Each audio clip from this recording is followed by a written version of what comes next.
નર્મદા જિલ્લાના રેલ ગામના અને હાલ ઝઘડિયા તાલુકાના રૂમાલપુરા ગામે રહેતા વિપુલ જગદીશભાઈ વસાવાને ઝઘડિયા તાલુકાના વલા ગામની આસ્થા કનુભાઈ વસાવા સાથે પ્રેમ સંબંધ હતો, જેથી તેમણે ગત તારીખ 4/11/2023ના રોજ ઝઘડિયા ખાતે લગ્ન કર્યા હતા. લગ્ન બાદ વિપુલ અને આસ્થા રૂમાલપુરા ગામના આસ્થાના નાનાને ત્યાં ખેતરમાં આવેલ ઘરે રહેતા હતા. ગત રોજ વિપુલ અને તેનો નાનો ભાઈ નિતેશ તેની બાઇક લઈને ઝઘડિયા ખાતે તાડફળી વેચવા માટે ગયેલ અને આસ્થા અને તેની કાકી કાળીબેન ઘરે હાજર હતા.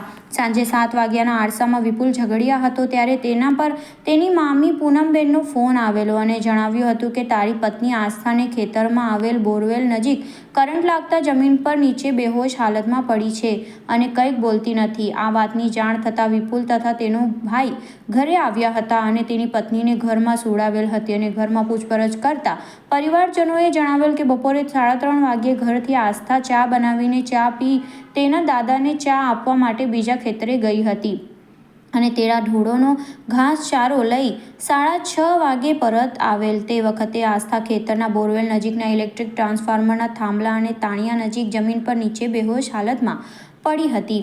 તેને ઉઠાડતા તે કંઈક બોલી ન હતી, જેથી પરિવારજનોએ તેને ઘરમાં લાવી હતી અને 108 એમ્બ્યુલન્સને ફોન કર્યો હતો અને તેને ઉમરલાની સરકારી હોસ્પિટલ ખાતે લઈ આવ્યા હતા. ત્યારે ફરજ પરના ડોક્ટરે આસ્થાને મરણ જાહેર કરેલ હતી. ઘટના બાબતે આસ્થાના પતિ વિપુલભાઈ જગદીશભાઈ પટેલે ઉમરલા પોલીસમાં જાણવા જોગ ફરિયાદ નોંધાવી હતી. આ તરફ આસ્થાના પિયર પક્ષે પણ ઉમરલા પોલીસમાં જઈ આસ્થાને શરીર પર ઈજા હોવાના કારણે આ ઘટનાની યોગ્ય તપાસ કરવા માટે જણાવ્યું હતું.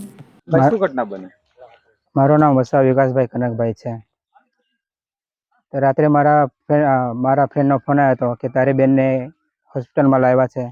તે માટે મેં અને મારો ફ્રેન્ડ હોસ્પિટલમાં આવ્યા રાત્રે 10:30 વાગે. તો અમે જોઈ કે મારી બેન મૃત હાલતમાં હતી, પણ એના માથા પર અને હાથ પર વાગેલું હતું અને ગાલ પર બી હતું. તે માટે પછી મેં અને મારા પપ્પા પોલીસ સ્ટેશનમાં ફરિયાદ કરી છે. તે પછી પોલીસવાળા કંઈ યોગ્ય રીતે કાર્યવાહી કરે તે માટે પોલીસ